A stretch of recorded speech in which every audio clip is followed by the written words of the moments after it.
India TV YouTube channel को subscribe करें और बेल आइकन दबाएं।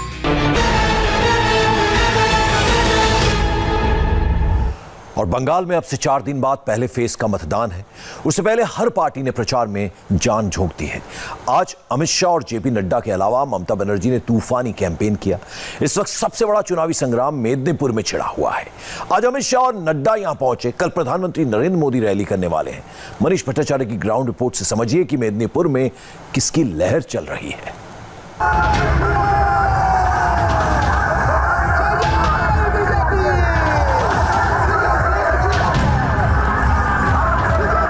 यहाँ 200 से ज्यादा सीटों के साथ भारतीय जनता पार्टी की सरकार बनने जा रही है। मोदी जी भी आ रहे हैं, अभी अमित शाह ने रोड शो किया। हाँ आया। फर्क पड़ेगा, परिवर्तन होगा? परिवर्तन होगा 90%। तो दादा का पल्ला भारी है।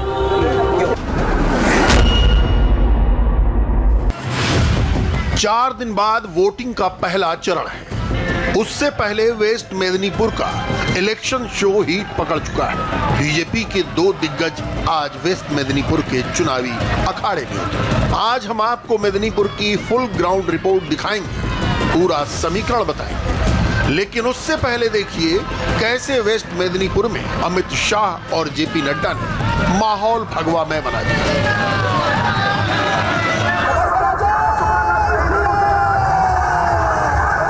गृह मंत्री अमित शाह वेस्ट मेदिनीपुर के हेडक्वार्टर मेदिनीपुर पहुंचे, जहां उन्होंने किरानी तला से गोल कुआं चौक तक भव्य रोड शो किया।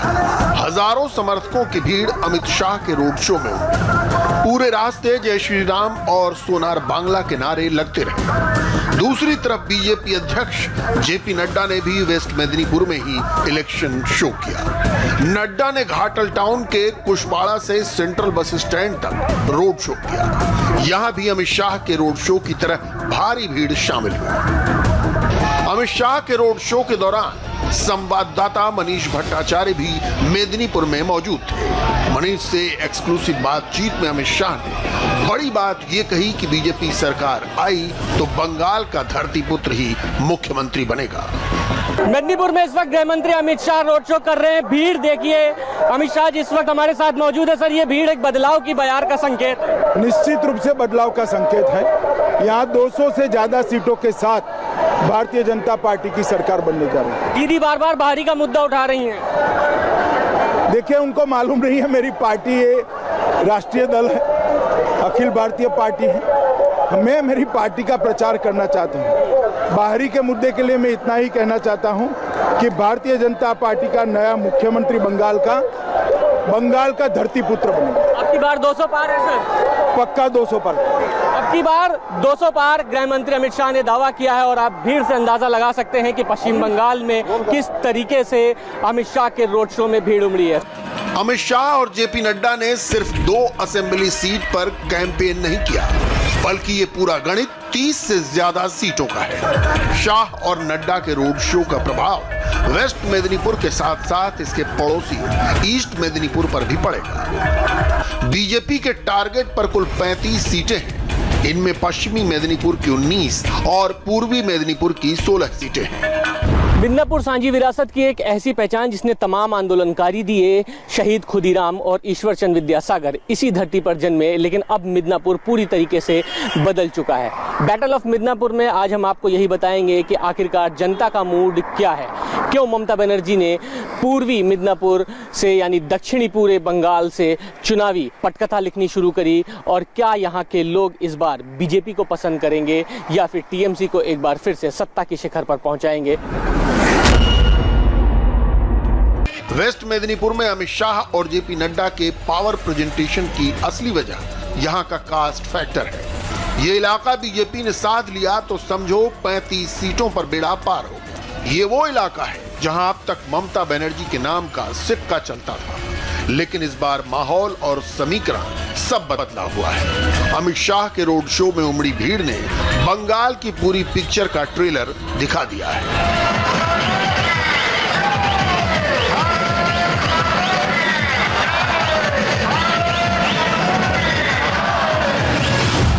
बीजेपी के एग्रेसिव कैंपेन ने मेदिनीपुर में डायरेक्ट फाइट ममता बनाम बीजेपी कर दी है। बंगाल में मुसलमान वोटर भले ही 28% हो, लेकिन मेदिनीपुर में मुसलमान वाला एम फैक्टर नहीं चलता। वेस्ट मेदिनीपुर में 86% हिंदू वोटर हैं और 11% मुस्लिम वोटर। हिंदू वोटरों में दलित और आदिवासी वोटरों की संख्या करीब 35% है। पड़ोसी जिले पूर्वी मेदिनीपुर में 85% हिंदू हैं और 15% मुसलमान। यहाँ दलित और आदिवासी वोटर 15% हैं। जाहिर है यहाँ हिंदू वोटर डिसाइसिव है, इसीलिए ममता से बीजेपी तक सबका जोर इसी पर है। मेदिनीपुर में बंगाली हिंदू डोमिनेट करते हैं, उसके बाद आदिवासी वोटर असर डालते हैं। हिंदुओं में महतो, कुर्मी और दलित वोटरों का रोल काफी अहम है। संवाददाता मनीष भट्टाचार्य ने मेदिनीपुर में हिंदू वोटरों के बीच पहुंचकर चुनावी माहौल पर उनकी ओपिनियन जानी। हम मौजूद हैं इस वक्त पश्चिम बंगाल के मिदनापुर में, एक ऐसा रण क्षेत्र जिसके सियासती मायने बेहद ज्यादा खास है। कहा जाता है कि सत्ता के शिखर पर पहुंचने के लिए मिदनापुर को जीतना बेहद जरूरी है। मिदनापुर पूर्व और मिदनापुर पश्चिम दोनों को मिलाकर 35 विधानसभा सीटें इस इलाके में आती हैं और इस गढ़ पर टीएमसी का कब्जा है। लेकिन क्या बैटल ऑफ बंगाल के इस सियासी रण क्षेत्र में लोग इस बार बीजेपी पर विश्वास जताएंगे या फिर दोबारा से टीएमसी को ही सत्ता की शिखर पर पहुंचाएंगे? ये जानने के लिए हम मिदनापुर के लोगों का मूड समझते हैं।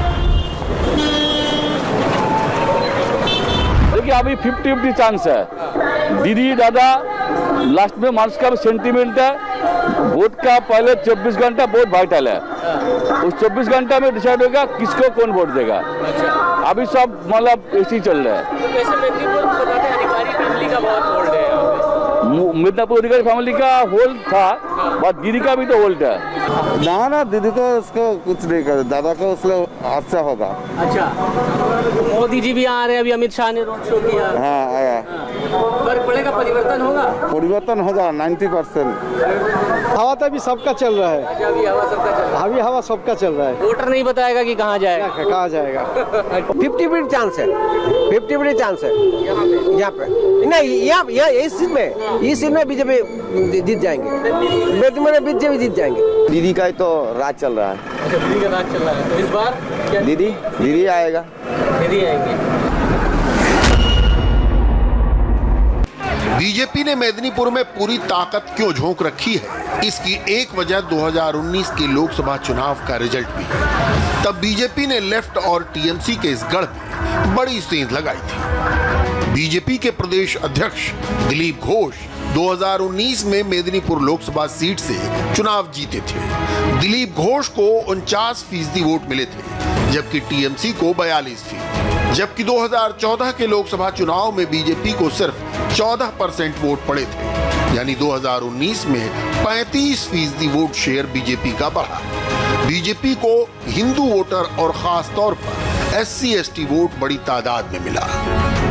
पश्चिम बंगाल में पिछले कई सालों में होने वाले चुनावों में जो आकलन है उसके मुताबिक मेदिनीपुर की जनता जल्दी पार्टी नहीं बदलती। यानी पिछले कई सालों तक 34 साल तक के कम्युनिस्ट पार्टी यहां पर राज किया और उसके बाद 10 साल तक के तृणमूल कांग्रेस। लेकिन 2019 में जिस तरीके से यहां के वोटर बीजेपी में शिफ्ट हुए हैं लोकसभा चुनावों में, उसके बाद ही बीजेपी को यहां पर एक उम्मीद जगी और उसके बाद ताबड़तोड़ प्रचार बीजेपी ने यहां पे शुरू कर दिया है। मेदिनीपुर के जियोग्राफिकल डेटा भी समझना बहुत जरूरी है। ये जिला कंसावती, हल्दी, केलेघई और स्वर्णरेखा नदियों से घिरा है। यहाँ 1000 पुरुषों पर 960 महिलाएं हैं। मेदिनीपुर जिले में साक्षरता दर 90% है, यानी लोग जागरूक हैं। पुरुषों की साक्षरता दर 92% और महिलाओं का लिटरेसी रेट 83% है। यहाँ महिला वोटरों की संख्या करीब 49% है। वेस्ट मेदिनीपुर का एक बड़ा फैक्टर महिला यानी साइलेंट वोटर भी है। ममता बनर्जी महिलाओं को अपना वोट बैंक समझती है। पिछले चुनावों में महिलाओं ने ममता को आंख बंद करके समर्थन दिया। इसीलिए ममता मेदिनीपुर की हर सभा में महिलाओं की बात करती है। वो डायरेक्ट महिलाओं से कह रही हैं कि करछी और खुरपी से विरोधियों का मुकाबला करें। बीजेपीर मतो एकटा दांगाबाज पार्टी, दखलदारी पार्टी, মানুষের ঘর দখল করার পার্টি, মহিলাদের উপর অত্যাচার করার পার্টি, দলিতদের উপর অত্যাচার করার পার্টি, দলিতদের ওপর, সাধারণ মানুষের উপর অত্যাচার করার পার্টি, আমি এই পার্টিকে সমর্থন করি না। তাই বলি, খেলা হবে মা বোনেরা আমার, খেলা হবে। হাতা খুন্তিতেও কিন্তু খেলা হয়, খেলা হবে, খেলা হবে ভাই বোনেরা আমার, খেলা হবে। শুরু হোক তাহলে 27 তারিখ থেকে খেলা হবে। আর যদি কেউ বিজেপি ট্রেনে করে লোক নিয়ে এসে আর বাসে করে লোক নিয়ে এসে আর গুন্ডামি করে, এমনকি যদি কাউকে দিয়ে ভয়ও দেখায়, একটাও ভয় পাবেন না। मेदिनीपुर में जो मुद्दे हावी दिख रहे हैं वो है महिला विकास, दलित विकास, भ्रष्टाचार, बेरोजगारी, गुंडागर्दी, घुसपैठ, हिंदुत्व, सीए, एनआरसी। यहाँ के पिछड़े तबकों के बीच भ्रष्टाचार बड़ा मुद्दा है। टीएमसी नेताओं की आलीशान लाइफस्टाइल, उनकी गाड़ियों के काफिले यहाँ के गरीबों का मजाक उड़ाते हैं। यहाँ कट मनी पॉपुलर शब्द है और मोदी भी बंगाल की रैलियों में इसका लगातार जिक्र कर रहे हैं। मेदिनीपुर की पब्लिक के मन में कौन सा मुद्दा छाया हुआ है, किस आधार पर वोट होगा, मनीष भट्टाचार्य की एक और ग्राउंड रिपोर्ट से इसे समझिए। हम लोग टीएमसी को। टीएमसी क्यों? टीएमसी ने कुछ किया है? हम लोग को अच्छा लगता है, बहुत कुछ किए हैं, माने शांति को बुझा रखे हैं। कोई किसी का गंडगोल झगड़ा झाटी कुछ नहीं हुआ है, शांति है। इस शांति की वजह से हम लोग दीदी को चाहते हैं। और बहुत किस्म का हेल्प, बच्ची लोग पढ़ रही है, वो लोग को साइकिल मिल रहा है और कन्याश्री का पैसा मिल रहा है। बहुत कुछ हेल्प किए हैं, जितना उस दीदी से किया हम लोग का हेल्प किया। तो दादा का पल्ला भारी है। हाँ, उन्नयन होगा। ममता डबल एम के सहारे बंगाल चुनाव में है। महिला और मुस्लिम, मेदिनीपुर में मुस्लिम फैक्टर बेअसर है, इसलिए उनका पूरा जोर महिलाओं को लुभाने पर है। दूसरी तरफ चूंकि यहाँ मुस्लिम वोटर कम हैं और इस वजह से हिंदू वोटों के ध्रुवीकरण का भी चांस कम है, इसीलिए बीजेपी यहाँ ज्यादा फोकस कर रही है।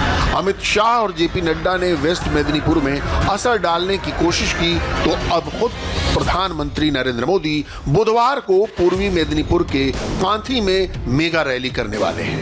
शुभेंदु अधिकारी परिवार की तरफ से ट्रिपल धमाका कांथी की रैली में हो सकता है। शुभेंदु और उनके पिता शिशिर अधिकारी के बाद अब उनके भाई दिव्येंदु अधिकारी भी टीएमसी छोड़ बीजेपी में शामिल हो सकते हैं। शुभेंदु और उनके परिवार का मेदिनीपुर की 35 सीटों पर पूरा असर है। शुभेंदु पूर्वी मेदिनीपुर के नंदीग्राम से विधायक रह चुके हैं और इस बार ममता को सीधी चुनौती दे रहे हैं। उनके पिता शिशिर अधिकारी कांथी और भाई दिव्येंदु अधिकारी तमलुक से सांसद हैं।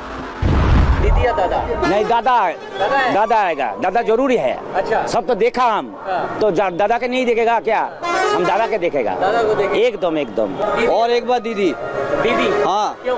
दीदी ने जो काम किया है उसके लिए और एक बार दीदी। अच्छा, और एक बार? हाँ। दादा यहाँ फेल है? दादा अभी नहीं, बाद में। अभी मौका देंगे दीदी को? दीदी को और एक बार मौका देना है। अच्छा, दीदी या दादा? दादा दादा। दादा क्यों? देश में बहुत अच्छा काम कर रहा है। दीदी या दादा कैसे बोले, लेकिन मतलब हम लोग जो देख रहे हैं कि दोनों ही बराबर का है। अच्छा, तो हम लोग चाहते हैं जो कोई भी आए हम लोग काम करे, यही हम लोगों का आशा है। तो अधिकारी परिवार का गढ़ है। हाँ, ये बात तो सही है, लेकिन अभी बहुत मतलब दोनों क्या बोले, दोनों तरफ इतना भारी हो गया कि हम लोग भी सोच रहे हैं कौन सा क्या होगा क्या नहीं होगा। यहाँ क्या लग रहा है, दीदी आजबे या दादा आजबे? दादा आसबे, दादा? हमारा दादा लोग। अच्छा, दीदी नहीं आएंगी क्यों? कुछ नहीं किया दीदी ने क्या? दीदी या दादा? जो अच्छा काम कर रहा है सर वही तो मिलेगा। अच्छा काम कौन कर रहा है? अभी तो इतने साल टीएमसी को देखा है, आपको क्या लग रहा है कि दीदी आएंगी, कि दीदी का पल्ला भारी है या अधिकारी परिवार का पल्ला भारी? अभी तो दीदी का पल्ला भारी है। कुल मिलाकर बीजेपी को यकीन है कि HAM फैक्टर या हिंदू वोटर, अधिकारी फैमिली और मोदी का करिश्मा उसे मेदिनीपुर में फतह दिला देगा। पूर्वी मेदिनीपुर और पश्चिमी मेदिनीपुर, इन दोनों इलाकों की विधानसभा सीटों में अधिकारी परिवार का प्रभुत्व ज्यादा है, लेकिन इस सीट पे जब ममता बनर्जी ने ऐलान किया कि वो चुनाव लड़ेंगी तो नंदीग्राम सीट सबसे ज्यादा अहम हो गया और चुनौती सबसे बड़ी कहीं ना कहीं अधिकारी परिवार के लिए भी हो गई, क्योंकि पश्चिम बंगाल की फायर ब्रांड नेता और मुख्यमंत्री ममता बनर्जी इस सीट पर चुनाव लड़ रही है। लेकिन पश्चिमी मेदिनीपुर इलाका सबसे ज्यादा अहम है, क्योंकि बंगाली और हिंदू वोटर यहाँ पर सबसे सबसे ज्यादा हैं और यही वजह है कि अमित शाह से लेकर प्रधानमंत्री नरेंद्र मोदी, बीजेपी के अध्यक्ष जेपी नड्डा ताबड़तोड़ रैलियां कर रहे हैं, तमाम सभाएं कर रहे हैं ताकि इस इलाके से सिर्फ एक विधानसभा सीट नहीं बल्कि 35 से 40 विधानसभा सीटों पर असर कर सके। अमित शाह और जेपी नड्डा माहौल बनाकर जा चुके हैं। अब प्रधानमंत्री को ईस्ट मेदिनीपुर में आना है, लेकिन बीजेपी का ये धमाकेदार कैंपेन मेदिनीपुर की 35 सीटों में से कितनी सीट लॉक कर पाएगा, ये 2 मई को ही पता चलेगा। नमस्ते, मैं हूं मीनाक्षी जोशी। वीडियो और खबरों से अपडेट रहने के लिए India TV YouTube channel subscribe करें, बेल आइकन दबाना ना भूलें। जुड़े रहें इंडिया टीवी के साथ।